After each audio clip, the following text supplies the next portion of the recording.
Hey folks, this is Jackie Sawicki with the National and Texas Coalitions Against Crypto Mining with another episode of the Proof of Waste podcast.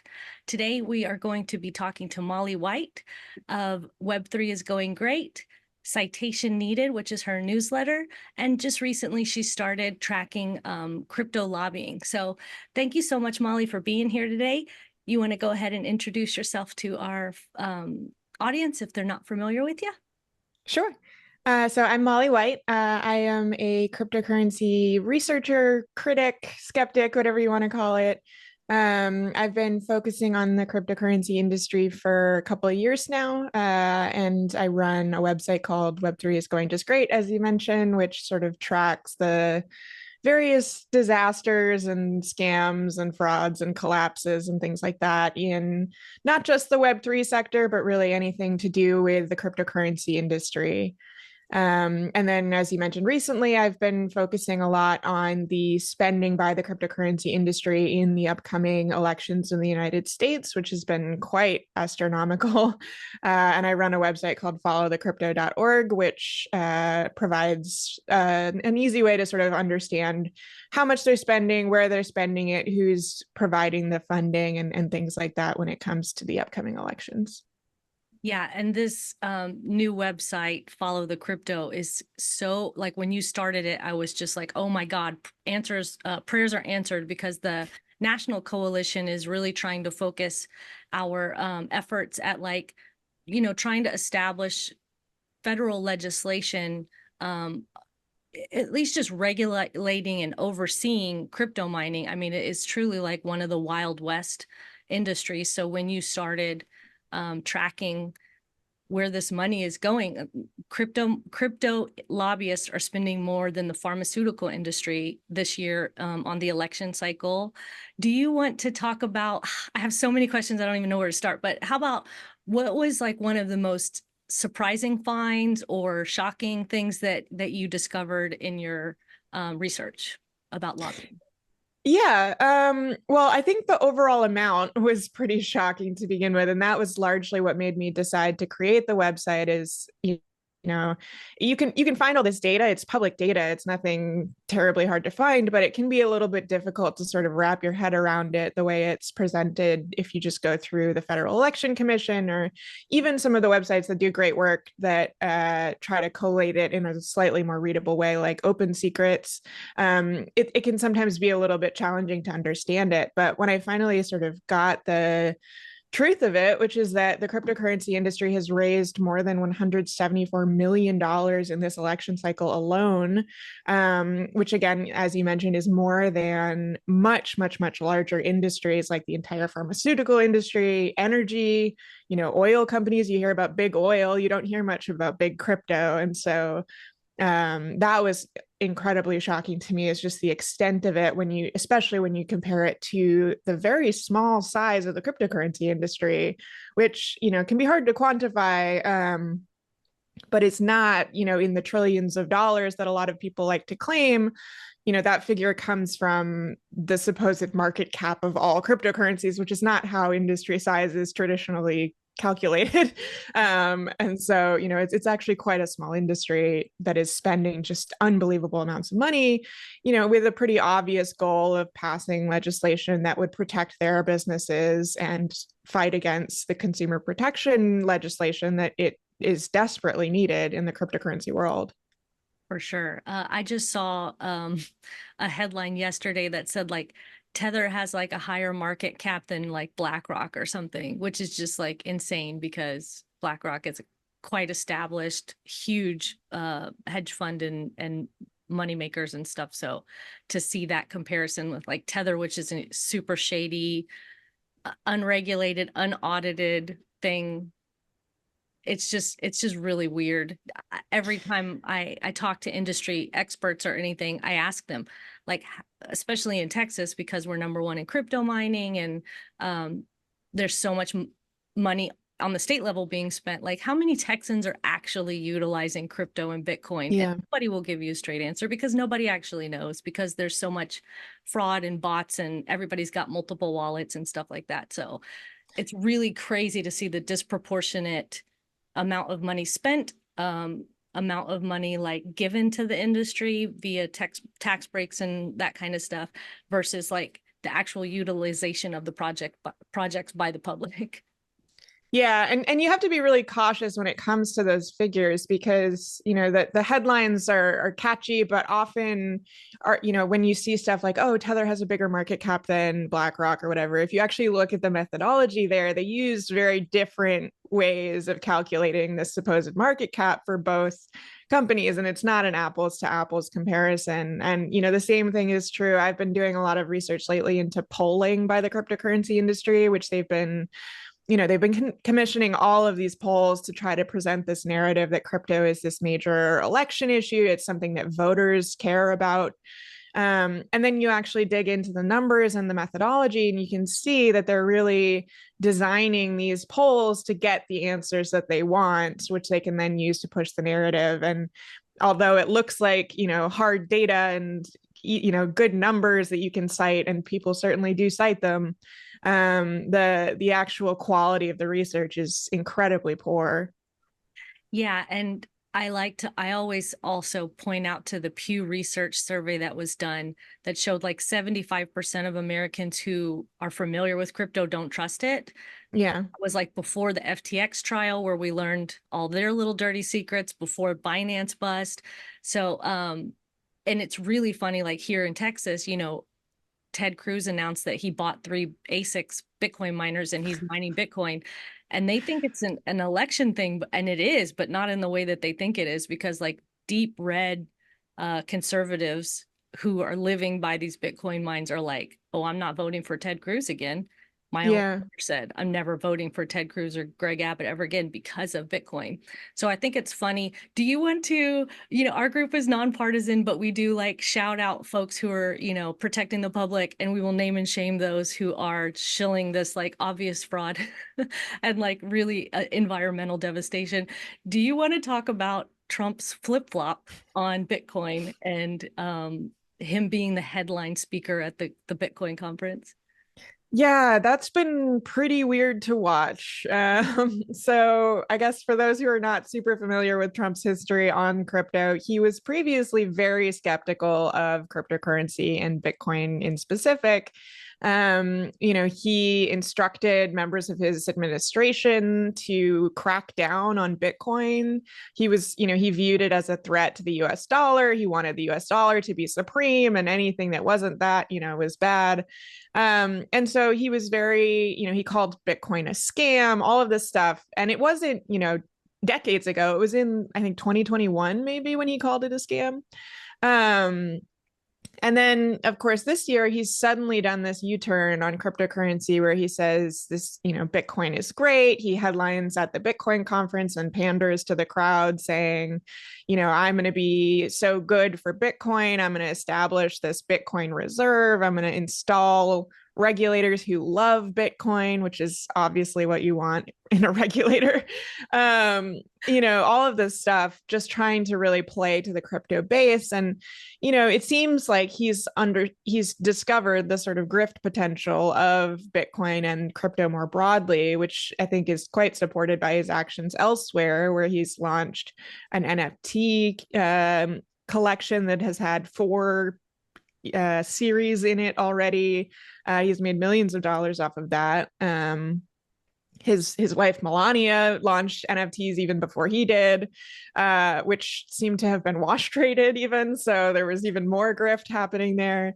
He launched Bitcoin branded sneakers after the Bitcoin conference, which are truly hideous. And of course, he was accepting Bitcoin donations. He was holding fundraisers at the Bitcoin conference where people were having to pay hundreds of thousands of dollars to get dinner with him, and so on and so forth. So it seems fairly transparent that he is really courting the supposed crypto vote, which he's probably been led to believe is a major voter base by the cryptocurrency industry. as well as, understanding that he personally can profit from it. And of course, recently he's been teasing this upcoming crypto project with some of his family members who are also promoting it that looks like an absolute disaster waiting to happen. And so, it seems pretty transparent to me that he's really just playing to the base for the money and perhaps to whatever votes he thinks he can squeeze out of this group of people who were primarily voting for him to begin with. Yeah, it is an outlier to see crypto bros, supporting Harris. There are a couple, right, for the most part, they were already kind of swinging that way. We talk about the underlying right-wing extremist ideologies of crypto and Bitcoin. We constantly cite David Columbia's book, The Politics of Bitcoin. Yeah. I always have so they were already going to be voting for him. Right. This is really just a transparent cash grab. And there was some kind of possible scammy thing with Scarelli and Barron Trump. Do you want to tell the audience who are not super online, I'm so happy for you that if you don't know what this is, because it means you are spending your time on more worthwhile things. So there have been a whole slew of Trump themed meme coins, and of course there are meme coins about everything you can imagine, but there have been a whole bunch of them that are themed around Trump, and some of them even claim to be affiliated with Trump in some way. And there have been several of these. There was one that was being promoted by Roger Stone even. And then, of course, there was this one called DJT, which was one of the more popular ones. And it came out at some point that Martin Shkreli, who is known sometimes as Pharma Bro, he did some jail time related to fraud that was related to his operation of a pharmaceutical company that jacked up prices of life-saving medications to truly exorbitant numbers. Anyway, he was released from prison and went all in on crypto, as you might expect. Yep. And got involved in this Trump themed meme coin project, and then began claiming that not only was he behind it, but so was Barron Trump, Donald Trump's son, who's 18 years old. He's a young kid, not a kid, he's an adult, but he's young. And so there was all of this speculation that, oh, this is actually connected to the Trump family. And there was all of this excitement around it. Whether or not Barron Trump was behind it is hard to say. There was never, the Trump family never addressed it. Barron Trump never addressed it. Martin Shkreli is certainly an unreliable narrator. But, the more recent Trump endorsed project that they are actually launching, that is verifiably connected to Donald Trump and his family, does describe Barron Trump, again, the 18-year-old, as a quote DeFi visionary. And so, it does seem potentially likely that he's been doing something in the back end, to get involved with all of the stuff that he's now attaching himself to. So it's hard to say, was he involved, was he not involved? But the whole thing was, kind of a disaster. And like many meme coins, a lot of the people who bought into it lost a lot of money as the hype came and went, as tends to happen with these things. Yeah, and we should never forget that behind every shit coin or meme coin, there are victims, because only so many people are going to win and the vast majority of people are going to lose. So it's just another cash grab with victims on the back end. In relation to lobbying, do you see any kind of straight lines? I'm asking this knowing the answer, one of the most the biggest recipient of crypto lobbying, Senator Lummis, is also one of the most fervent, avid supporters of crypto. She's also put forth a reserve or something with Bitcoin. Can you talk about the obvious conflict of interest? If she's holding Bitcoin, should she even be really legislating? Should she kind of recuse herself? But of course, that's not how it happens in America. But is there like almost straight lines? Is it pretty obvious the people that are getting the most are pumping it the most? Yeah, I would say to some extent that's true. Some of these politicians are not up for re-election, and so the campaign spending has not focused on them. I don't believe Lummis is up for re-election. Certainly, she has received some support from members of the cryptocurrency industry who generally think she's the best thing since sliced bread. But she's not the one getting $20 million for her campaign because, again, she's not in one of these battleground races where she could potentially oust some crypto opponent, as we've seen, for example, Sherrod Brown in Ohio is seen as a threat to crypto. And so there's been a lot of spending to support Bernie Moreno, who's his Republican opponent, to try to oust him. So I would say that, yes, you can obviously see, the high profile proponents of cryptocurrency are the ones typically benefiting from a lot of the spending. But there is that added factor of, whether or not they're up for election and how much does the cryptocurrency industry and these super PACs think that their money could potentially influence the outcome of said elections. If a crypto proponent is up for re-election, but they're viewed to be a shoe-in, then, the PACs haven't spent that much. And I've also read that they're not really like the money's being spent in these primaries, especially like trying to kind of oust or primary anti-crypto or crypto skeptical legislators. And I've read that like this money isn't like overtly being spent and saying crypto, crypto, crypto, but it's being spent in these races. Can you talk about that? How they aren't always really like overtly, obviously, crypto money?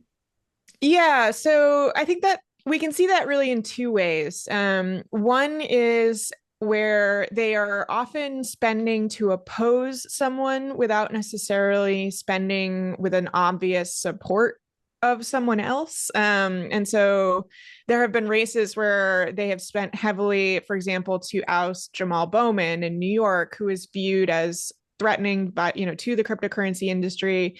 It wasn't clear to me that the cryptocurrency industry necessarily was hoping to install his opponent, George Latimer, who is not has not been vocally supportive of crypto in the same way that a lot of other candidates have been. The goal was really just to get rid of the opponent, and who cares who comes in behind him. And we've seen that in a handful of other races as well, where it's really about opposing someone rather than supporting someone. The second way that we're seeing this sort of stealth crypto support is when they do support candidates for, that they believe are friendly to the cryptocurrency industry, they often don't announce themselves very clearly. So they'll spend millions of dollars, usually going towards advertising to support a given candidate. But when you actually go find those advertisements and watch them, there's no mention of cryptocurrency. There's no mention even of economic policy or technology. It's to do, they basically pick up whatever issues they think might be most effective to convince someone to vote for that person. It tends to vary based on where the race is happening and what issues are particularly prominent in those races. But it's very standard stuff around, maybe they've been a couple where they've come at them for being critical of Israel, for example. Other ones that really are sort of playing on local issues that have affected those races. Cryptocurrency is not a factor here. And I think that really betrays the fact that even the cryptocurrency industry understands that cryptocurrency is not a big voter issue. And as you mentioned, could even convince some people to oppose a candidate who is friendly to the cryptocurrency industry, because a lot of people, if you just talk to somebody who is not in crypto Twitter, who is not online all the time, they hear crypto and they go, oh, isn't that scam that went bankrupt 2 years ago? They think of crypto as FTX. They think of it as their friend or their aunt who put money into Bitcoin or Dogecoin or whatever and lost a bunch of money on it. They think about, scammy advertisements and weird celebrity promotions and all of the sort of negative reputation that cryptocurrency has achieved, and then they see a politician supporting that, and then they see that they're funded with millions of dollars of crypto money, and they go, oh, I don't know if that's who I want supporting me, or sorry, representing me, especially when there are often many more important issues that matter to them and they would rather have their legislator spending time on. Yeah, I think it's hilarious too that after the industry just put their full faith in dollars, real American dollars, by the way, behind Donald Trump, then the campaign put out their top 20 priorities, and crypto was not one of them. And the night before last night, I want to say, was the debate, the first, Right. probably only debate. It's September 12th, and crypto was not mentioned once. They did Much to the horror of yeah. several crypto fans. Yes. Yeah, they did say something about AI, but crypto was not mentioned. And, a lot of people believe that like crypto's best days are behind it. And that is kind of why they're so desperate to try to entrench themselves, and get special treatment because, the game is over. They're just like desperately holding on and hoping to have some life support from the federal government. Can you talk about Mark Cuban's little rumor campaign that Kamala Harris was softening her stance or having a crypto reset? Yeah, there's been this very interesting narrative that we've seen from the cryptocurrency industry again, although much sort of smaller segments of it that are either trying to be bipartisan, or trying to support Democratic candidates. Mark Cuban has been vocally supportive of Kamala Harris, as have a small handful of other people in the cryptocurrency industry. And so they've been sort of seeding these stories about how Kamala Harris is maybe softening up to the crypto world. She is generally seen to be very hostile to cryptocurrency by the cryptocurrency industry, mostly as a result not of her own statements, but her affiliation with the Biden administration, which itself has been seen to be very hostile to cryptocurrency, which I think is perhaps not quite as true as a lot of the industry sees it to be, but that's perhaps a different conversation. And so, people in the crypto world who believe that crypto votes are a thing and, want to get more support for Kamala Harris have been trying to seed this narrative that she's softening to crypto, and it's been hard to verify. So there have been some stories in reputable news outlets, but when you actually read the stories, they're often citing unnamed sources. It's not always clear if those sources are coming from the crypto industry. They will report that, oh, there was this meeting between the crypto industry and the Harris campaign, and then they'll cite someone who was at that meeting, and they won't say if it was the Harris campaign or if it was the crypto industry, stuff like that. And they're saying that Harris is seeking this reset. She's been, or members of her administration have been meeting with various crypto executives and all of this stuff. Whether or not that's true, again, it's hard to tell. There hasn't been anything in her policy statements that suggests she is particularly interested in crypto in one direction or the other. She's not saying anything about cracking down on it. She's also not saying anything about embracing it in the way that the Republicans have. There were rumors recently that, her campaign is accepting crypto donations through Coinbase. There was this big headline in, I think, Fortune maybe about that, which again was sourced to a Coinbase executive who was promoting Coinbase because she was saying, they're accepting it through Coinbase. And then it came out that, well, no, maybe it's not the Harris campaign. It's actually one of the super PACs, which by definition are independent from the Harris campaign. So it's really just this sort of rumor mongering at this stage. It may be true that she is, friendlier to the cryptocurrency industry than certainly friendlier than is perceived, I think is probably likely because she's perceived to be sort of this demon opponent of crypto. But whether or not she's actually looking to soften things up with the crypto industry, I think really remains to be seen. There is not strong evidence to support that at this stage. Yeah, there's no evidence. So there was also a rumor that she was going to speak at the crypto conference, and I was like, she's not speaking at the crypto conference, and I marked it. And then when it happened, I'm like, look, I was right. So it really is like, because of her kind of meteoric rise after Biden stepped down, they're just trying to like get on her coattails and pump the scam using Kamala Harris's campaign until well, and I think there's also some element that they went all in on Trump a little bit early, and now they realize that if Trump does not succeed in winning the election as they thought he certainly would, maybe it would not be a great idea to make enemies with the Harris campaign. And so I think a lot of it really is just backtracking from their sort of full-throated support of Donald Trump as well. Yeah, definitely. I can see that. But I also like to point out to people that she was a prosecutor and a DA, and she knows about crime and fraud and grifts. And as vice president, she probably has a much better understanding of the national security risk that crypto and crypto mining poses to America and the American financial system.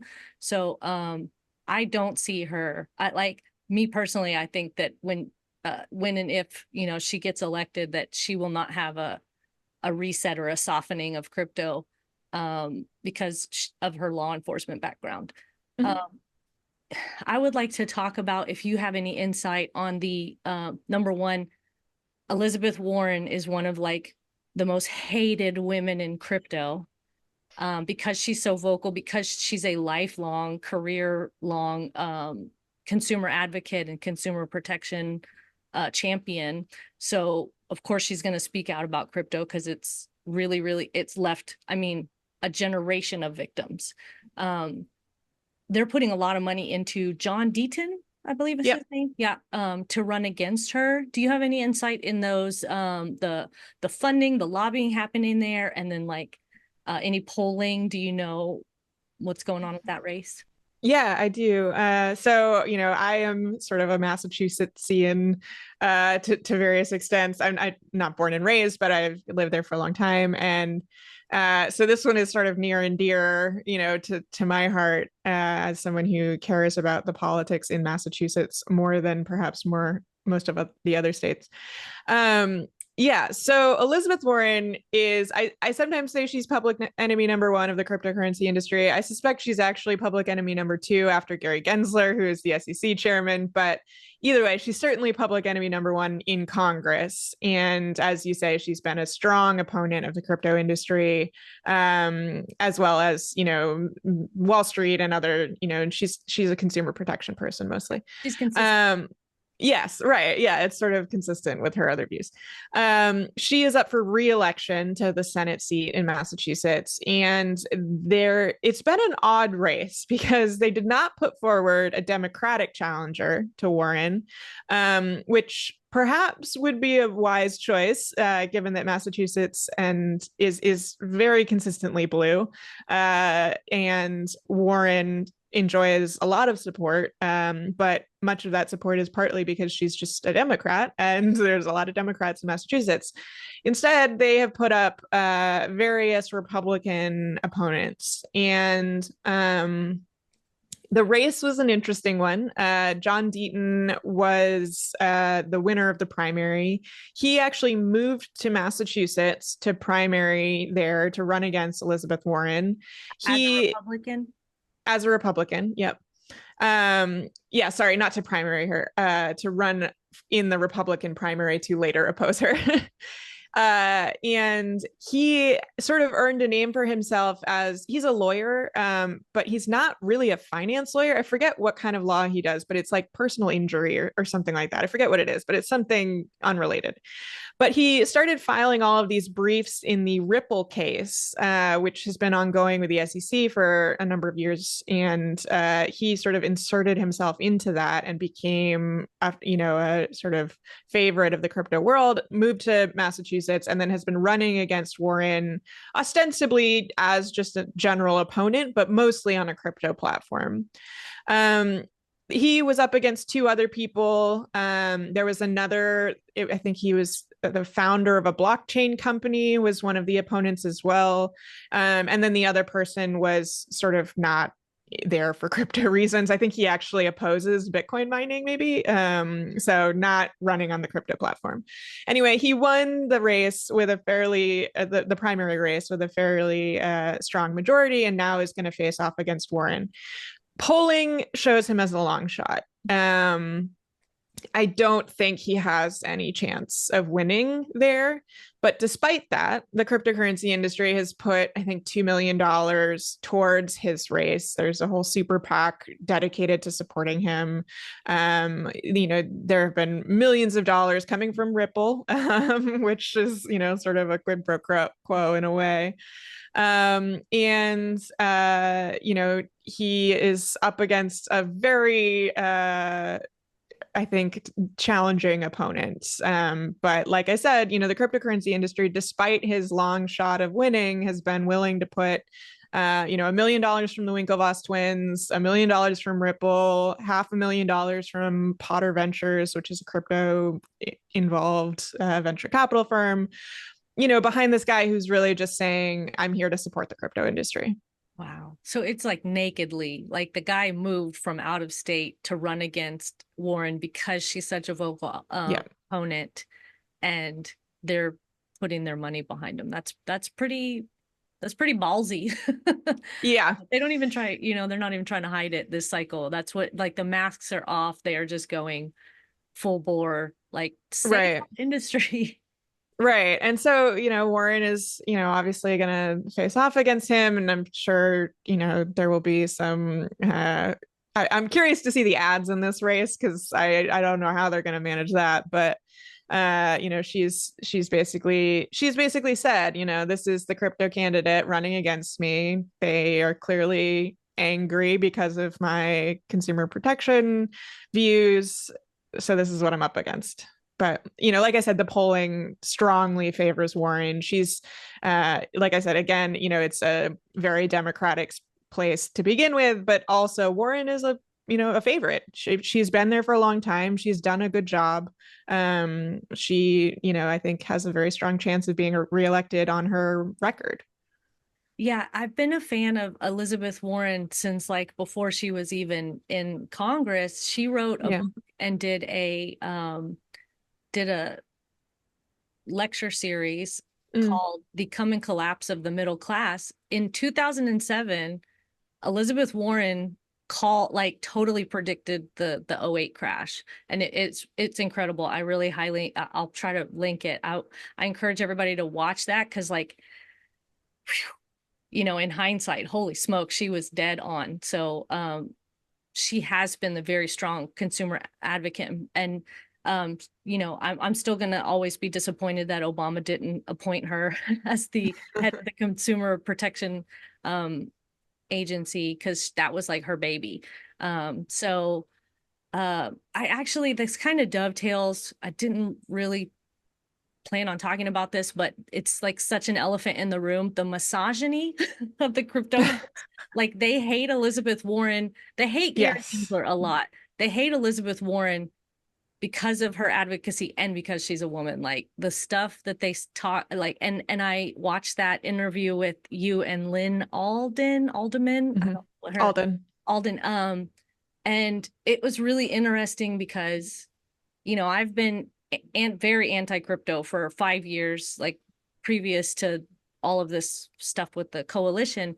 And, like, it's incalculable. It's like innumerable how many times I've been called, like, misogynist slurs and stuff. So, do you have anything to say about that kind of overlap between hatred because she's a consumer protection advocate, and also because she's a woman, and, like, this industry is just rife with misogyny and yuckiness? Yeah, I mean, it certainly does not help. I think it's pretty clear that the cryptocurrency world is intensely hostile to anyone perceived as an outsider, but they're also generally very hostile towards anyone who's viewed as an outsider in terms of, not beliefs on crypto, but in terms of their gender, their race, various other components of their identity. I mean, if you look at meme coins or crypto projects, you'll just see one after the other that's named after a racist slur or a sexist joke or whatever it might be. This is just accepted within the cryptocurrency world. It's sort of the basis of a lot of these projects in some cases. The memes that are shared on crypto Twitter are often horrifically racist, sometimes sexist as well. And so there is just this undercurrent throughout the whole space that is just, misogynist, racist, bigoted in general.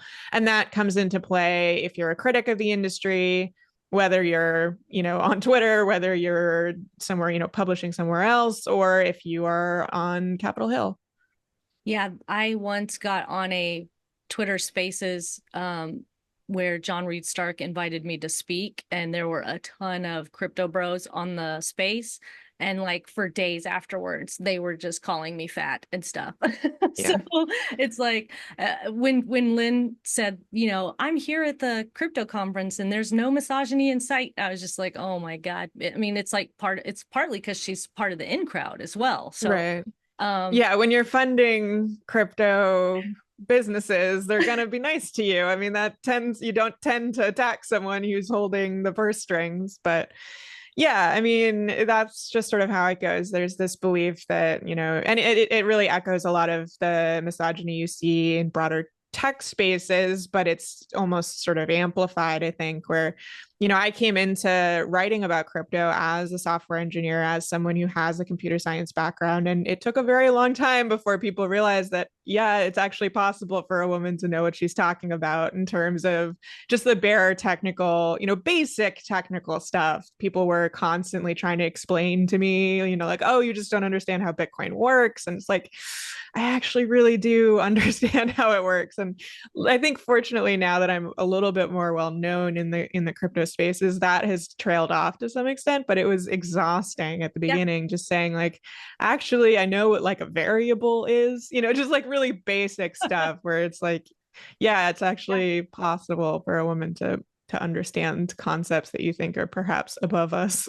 Yeah, I do. I often say a lot of us critics know more about the industry and the ins and outs than the suckers, than the victims that are hit. I will often be mansplained about Bitcoin mining. And I'm like, bro, come on.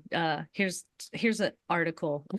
Like, get a clue, we had Jake Donahoe, who wrote the book Crypto Confidential, and I think I shared that clip with you, but we were wrapping up the podcast, and then I said, oh yeah, I wanted to ask one more thing. Like, you were in the inside of crypto, you were part of these projects. Did you ever see like racism and misogyny? I didn't even finish the question. He was like, yes, all the time. Yeah, right.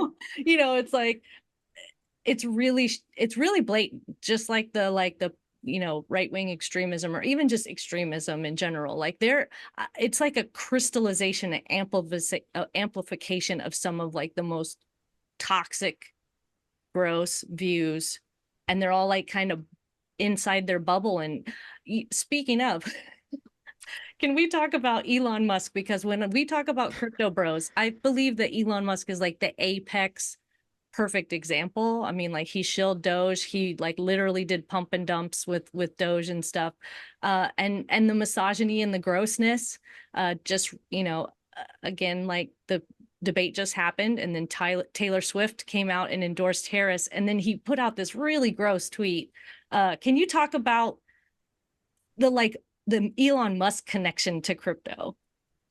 Yeah, it's actually really interesting. And I feel like some sociologist is probably working on a book about this because it's just a fascinating phenomenon. But Yeah, I mean, Elon has really been embraced by the crypto world as this hero. He is a role model, I think, for a lot of people in the crypto world. But it's interesting because he's really not that outspokenly supportive of a lot of cryptocurrency. He purchased some Bitcoin and then backtracked on it when he realized that that's a hilariously incongruous thing for someone who's supposedly an environmental advocate to do. He's supported Dogecoin through memes and jokes, and he likes to joke about it. It doesn't seem like he really owns any of it, or significant amounts of it. There was recently a class action lawsuit that was largely dismissed on that basis. But yet he's seen as this sort of hero in the crypto world. And I think a lot of it comes down to personality, where he is toxic in the same ways that the crypto world is. He is hostile to outsiders or people he views to be opponents. And I think Elon Musk also just represents this idea among a lot of people within and outside of crypto, but certainly within it, that everyone is just steps away from becoming a billionaire. And they want to be billionaires. They think that any second now they can make it big on, they'll pick the right meme coin, or they'll invest in the right NFT project, or they'll buy enough Bitcoin at the right time. And next thing they know, they're going to be Elon Musk. And so they look up to him for that reason. And it's, I think it helps to encourage a lot of the toxicity in the space when their, a hero is out there doing the very same types of things that are embraced by the crypto world, this type of overt misogyny, racism. And so despite not being in the crypto industry himself, or again, that strong of a proponent of it, he's certainly a proponent. He is everywhere in the crypto world. That constantly crypto people are retweeting him, they're quoting him, they're trying to predict what meme coin he might support so that it can go to 1 million, and they'll get their big break.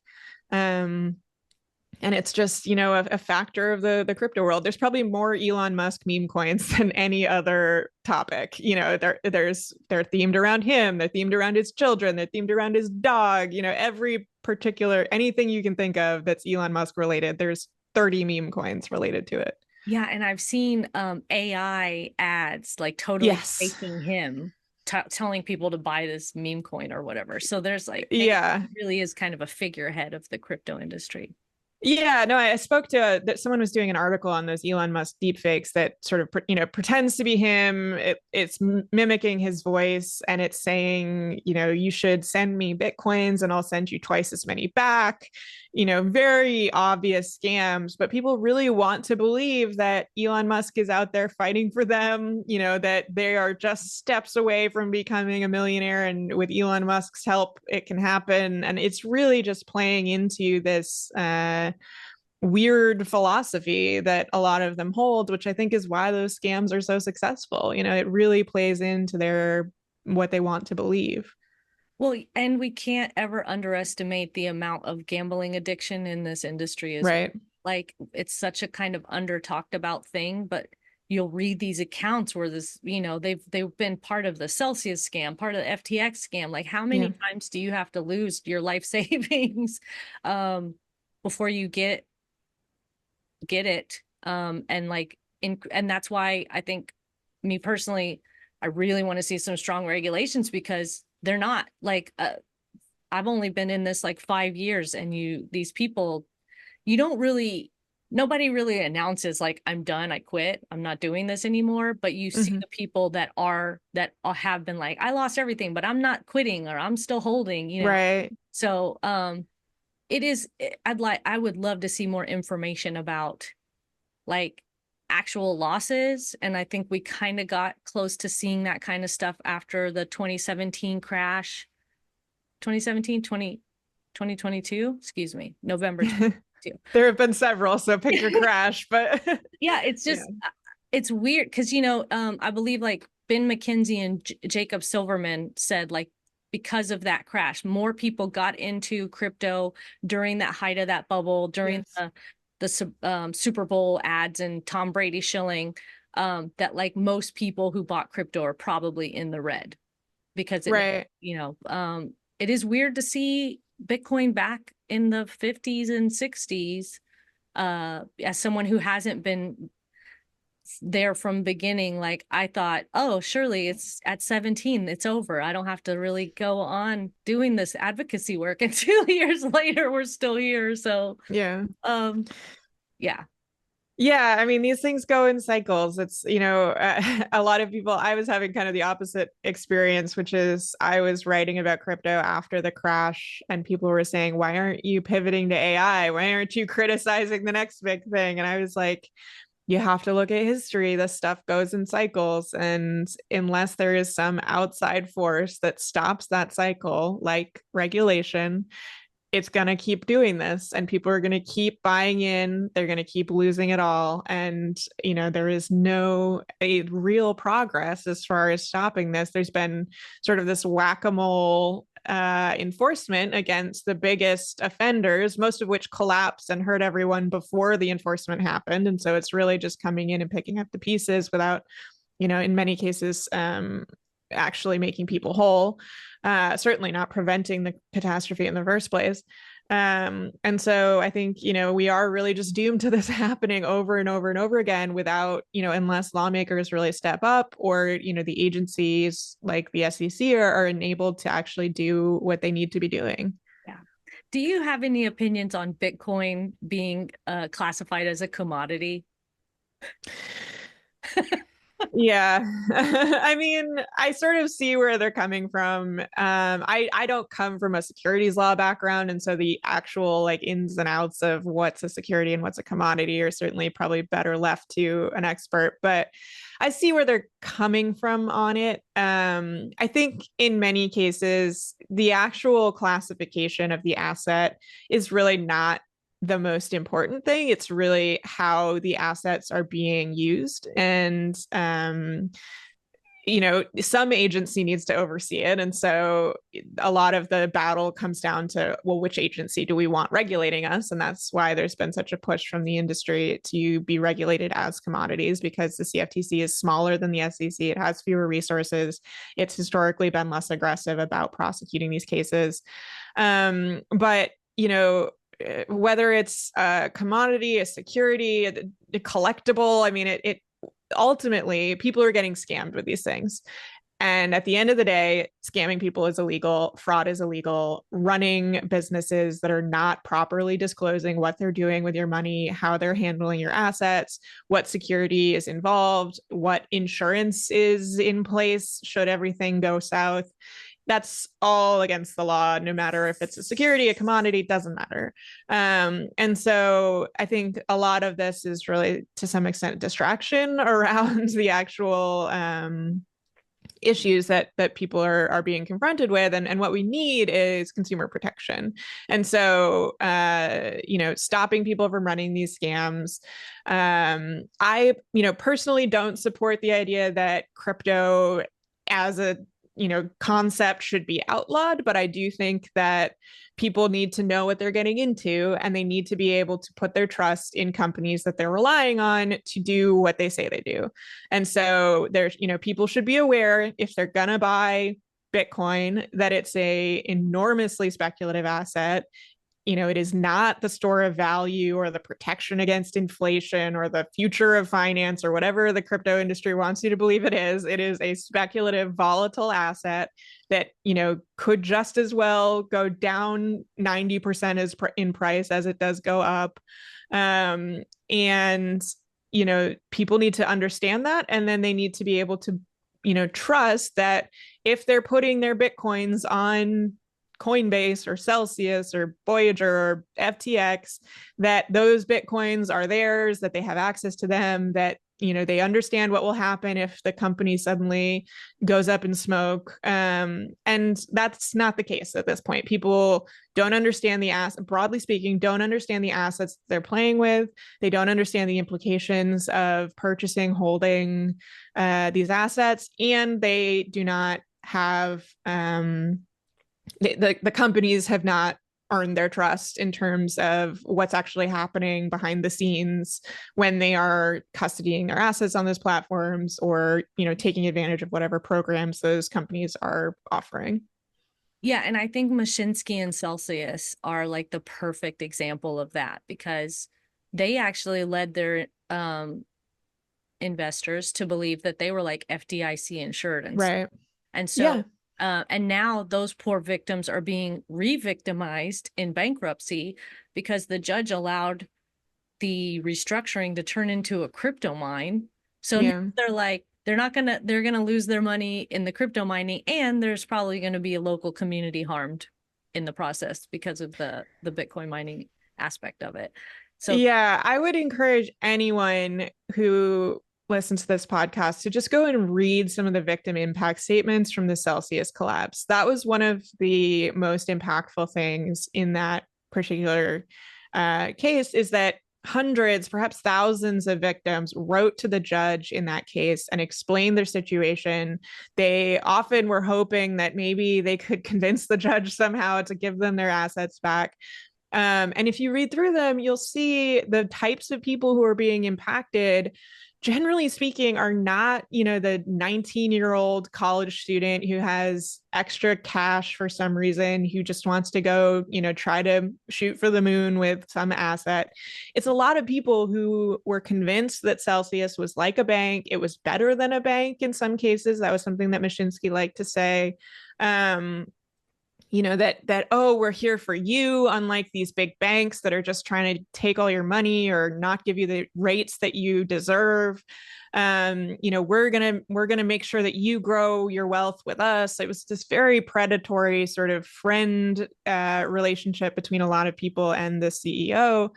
And you look at who these people were, they could not afford to lose this money. This was their savings. This was their retirement. This is how they were paying their medical bills. This was their college fund. I mean, it was absolutely critical money. There are people who are homeless because they lost this money or who couldn't afford medical bills. There were people who had to delay major life events like marriage because now, or retirement even, because now they have to try to scrounge together money that they no longer have access to.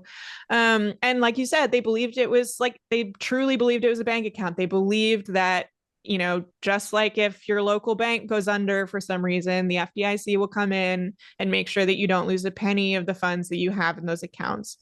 The Celsius made them believe this. They led them to believe that the same types of protections were in place, and sure enough, they weren't, because they couldn't be, because that just isn't how it works. And so you see stuff like this, and it makes you understand that, these are not all crypto bro, people trying to get their Lamborghinis. It's real people who are harmed by this. There are real people whose lives are destroyed. And, is that really worth the supposed benefits that were being sold? Is that really worth, the innovation that we keep being promised that has yet to materialize? When so many people are hurt in these ways, often completely irreparably, even if some of the money is paid back, even if all the money is paid back, there's still years that these people did not have access to these funds. They were unable to do what they needed to do. In that time period, they were scrounging it together. They were, changing their lives in ways that they did not expect to need to do. You can't repair something like that, even if 100% of the money was paid back. And in most cases, it's not. Yeah, it's like pennies on the dollar. You use the word predatory, and I think that is one of the most apt, because like what Celsius did, how they presented themselves.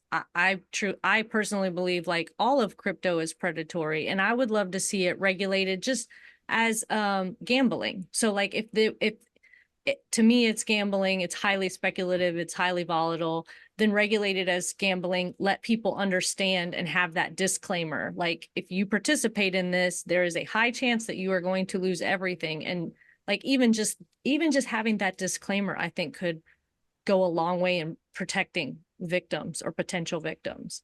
There is, and my skin crawls whenever I hear them call it a community, because it's like wolves in a chicken flock, calling themselves, a community. It's just so gross. Yeah, I mean, there's sort of two things on that point. Yeah, like one thing I like to point out when people say, "Oh, crypto is just like gambling," is like it's actually worse than gambling because when you go to the casino, you can generally trust that at least the casino is not going to just take all of your chips. Even if you win a bunch of chips at the poker table and you go to cash out, they're not going to just be like, okay, these are ours now. Bye. Here's $0. Go back where you came from. And besides that, as far as the community side of things, it reminds me a lot of very predatory communities like you see in multi-level marketing schemes or similar, scams where they convince people that we're trying to help you. We believe in your financial success. We want you to grow your own business, whatever it might be. They prey on people's attachment to that community because they feel like, these are my friends or these people are here fighting for me when nobody else will. And so they're very unwilling to see the truth when it becomes apparent to them, if it becomes apparent to them that they are being scammed or that they are losing a lot of money on this stuff. They don't want to feel like they've let down that community or they've failed. You see that a lot in the crypto world where people are embarrassed because they lost money. They feel like it's their fault. And the community, so-called community, supports this by, anytime someone loses money, you'll see people in the comments being like, well, you were so dumb to, keep it on that platform or to put it into that project or to do something wrong that you shouldn't have done. And now you've lost access to it and it's all your fault because you're dumb and you failed. And so in many ways, it is very much like a lot of those very predatory schemes that are directly taking advantage of people and exploiting people's either weaknesses or their affiliations to various groups. And you see that in some of the more blatant crypto schemes that are actually very much targeting specific communities in a way that is basically affinity fraud. They're saying, there was a recent one that was targeting Haitians, I believe, in New York, where they were, appealing to people's backgrounds as Haitians. They were appealing to their religious communities and their religious beliefs, and very much trying to insert themselves into people's lives and then take their money. And this is common throughout the cryptocurrency world. Wow. Wow. I know we could probably talk for a lot longer. I'm gonna wrap it up there. And I'm sorry if we kind of meandered. I have these are questions I've been wanting to ask you for years now. Yeah. But the election and the lobbying is really, we're going to try to get this out as soon as possible because it is incredible how much money is being spent and how they're not really presenting it as crypto money. It's like, right. Can you actually, before we wrap it up, are there big PACs that are the main ones, or are they individual donors? Yeah, so it's big PACs. The biggest one is called Fair Shake, and then there are two others. There's one called Defend American Jobs and another called Protect Progress. Again, no mention of crypto in those names. Fair Shake is at least nominally the sort of bipartisan PAC. Defend American Jobs is intended to support conservative pro-crypto candidates. Protect Progress is sort of the progressive version of that. But if you actually look into it, it's all the same group. So there's three PACs. They're all run by pretty much the same people, and it's all the same money. So you do have to look at three separate organizations, but in reality, I would not necessarily say they're separate. And it's, in my opinion, they mostly are just using those outside super PACs to sort of launder some of the more progressive or conservative support that might piss off some of the donors to the PAC who themselves have strong political beliefs, although they have already managed to do that quite successfully. So yeah, actually, One more question. Yeah. People love to point out that like Sam Bankman-Fried and FTX gave a whole bunch of money to Democrats and like the Biden administration. And I believe even here in Texas, Beto O'Rourke gave like $1 million back to FTX. But it was also, you know, disclosed, I think, by Sam Bankman-Fried that they were using dark money to funnel Yeah. to the Republicans. So they're greasing both sides of the rails. Can you talk about that? Was there definitive proof or that they were giving money to Republicans as well? Because, like, you know, the bros love to point out that Biden got all this FTX money.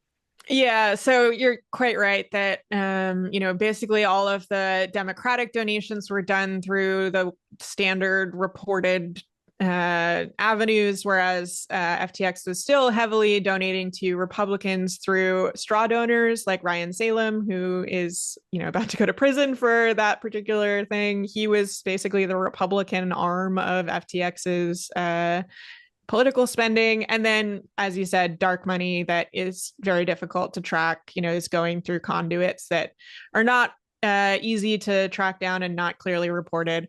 I believe it was confirmed in, the media that, it was not just Sam Bankman-Fried, take his word for it type of thing. They were able to confirm it, that it was roughly, I believe, equivalent donations, across the board. And it's sort of what we're seeing now as well with these super PACs that are, there's some partisanship to the spending, especially recently they've come out strongly in support of a Republican, but they are very much playing both sides of the aisle. Yeah, when I first took a look at your website, Follow the Crypto, I was kind of shocked that it was pretty even, or if not at that moment, Democrats had gotten more. So I was like, right, that's shocking. But then when you kind of dig down, it's like, well, they were giving money to Democratic primaries to try to knock off these anti-crypto or crypto skeptical organs. yeah, in a lot of cases, it was really just to oppose somebody versus to support somebody. But I also think it makes some sense because, generally speaking, crypto has been a very partisan issue. A lot of Republicans have been friendly to crypto in the past. And so it is really the Democrats that they are trying to target in this cycle because the Democrats have been the ones who have, broadly speaking, been opposed to crypto. There have been some exceptions, but now it's really the Democrats that they're trying to court because, even if they have every single Republican in Congress, that's not enough to get their way when it comes to the legislation they want to pass. And so I think that's largely why they've been focused on Democrats to the extent that they have. Yeah, and it's like you said about them kind of putting all their eggs in in the Trump basket, it might really like backfire in the long run if he loses and certain the House or Senate goes to the Democrats. Like giving all their money to their opponents might not have been a great idea. Yeah. Molly, holy smokes, thank you so much for joining me. And can you let the listeners and our folks at home know where they can find you? Sure. So I write the Citation Needed newsletter. That's citationneeded.news. You can sign up, subscribe, free, pay what you want, whatever you like. And then you can find my website, web3isgoingjustgreat.com, follow thecrypto.org, and I am pretty much everywhere on social media. Molly0xFFF on Twitter, and you can find me anywhere. Awesome. Thank you so much, Molly. And thanks for everybody watching at home. This has been another episode of the Proof of Waste podcast. I'm Jackie Sawicki with the Texas and the National Coalitions Against Crypto Mining. Please subscribe and share. And once again, thank you so much, Molly, for joining us today. Thanks so much for having me. Have a great one. If anything you saw today makes you want to act, we need your help. Join us. Fill out the form below and we'll get you onboarded into the National Coalition Against Crypto Mining. Thank you so much for watching.